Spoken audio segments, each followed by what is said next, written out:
प्रचार के बीच उद्धव ठाकरे के हेलीकॉप्टर की चेकिंग को लेकर नई सियासत शुरू हो गई है। उद्धव ठाकरे के हेलीकॉप्टर की यवतमाल में चेकिंग हुई तो उद्धव ठाकरे ने इस पर आपत्ति जता दी। उद्धव ठाकरे प्रचार के लिए यवतमाल पहुंचे थे। चुनाव आयोग के अधिकारियों ने वहां उनके हेलीकॉप्टर की जांच की, जिसके बाद उद्धव का गुस्सा फूट पड़ा। उद्धव ठाकरे ने चेकिंग करने पहुंचे अधिकारियों का वीडियो बनाया और पूछा कि उन्होंने अब तक किन किन नेताओं के हेलीकॉप्टर की जांच की है।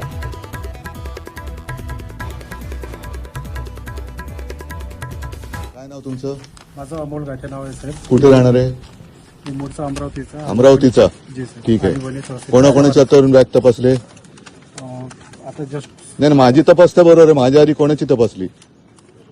पहिलाच दौरा तुमचा. कोण हो? माझा पहिला आहे, पण माझ्या आधी कोणत्या राजकीय नेत्याची तपासले? नाही साहेब, 4 महिने झाले मला. 4 महिन्यात एकाची नाही तपासली.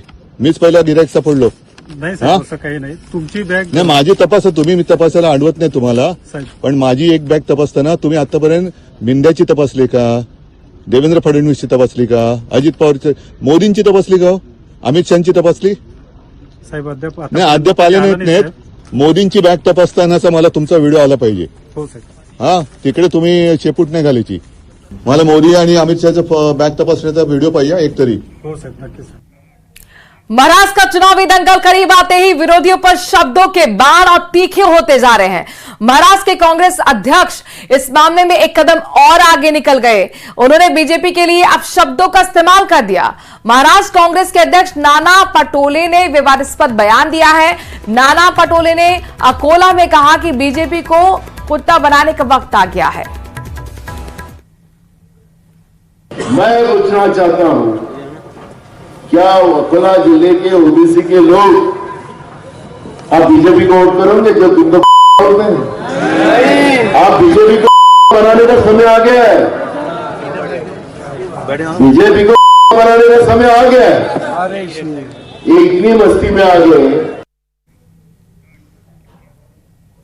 चुनाव से एक दिन पहले झारखंड में ईडी के छापे से सियासत गर्मा गई है। अवैध बांग्लादेशी घुसपैठ मामले में ईडी ने एक्शन लिया है। इस वक्त झारखंड और पश्चिम बंगाल में 17 जगह पर ईडी की टीम रेड कर रही है। ईडी के सूत्रों के मुताबिक प्रवर्तन निदेशालय ने बांग्लादेशी नागरिकों की अवैध घुसपैठ से जुड़े मनी लॉन्ड्रिंग की जांच के सिलसिले में झारखंड और पश्चिम बंगाल में कई स्थानों पर छापेमारी की जा रही है।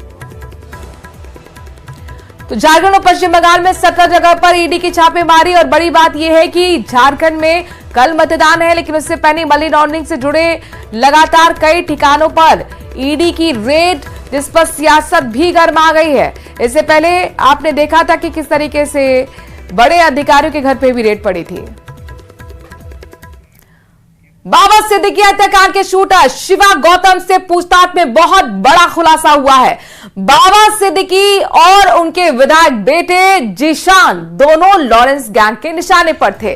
वारदात की शाम बाबा सिद्दीकी अकेले ही दफ्तर से निकले, लिहाजा बाबा सिद्दीकी की शूटर्स का निशाना बन गए। वारदात के बाद शूटर्स को नेपाल के बांके जिले में पनाह मिली थी, लेकिन यूपी एसटीएफ ने उससे पहले ही उसे बहराइच से धर दबोचा। नेपाल में लॉरेंस बिश्नोई गिरोह ने बनाया है ये पूरा हाइड आउट। शिवा के नेपाल में लंबे समय तक छिपने का इंतजाम किया गया था।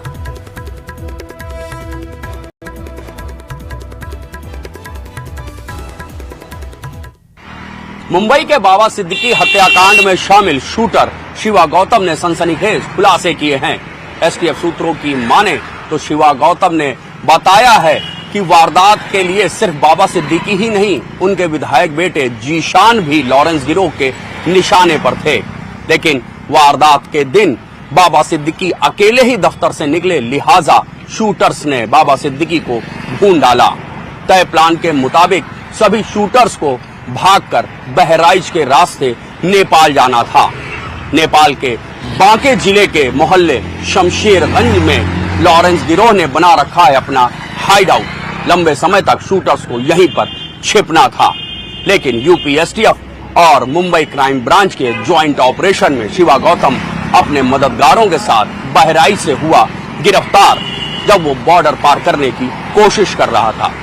कैमरामैन गोपी गिरी के साथ ऋषभ मणि त्रिपाठी, न्यूज़ 18 लखनऊ।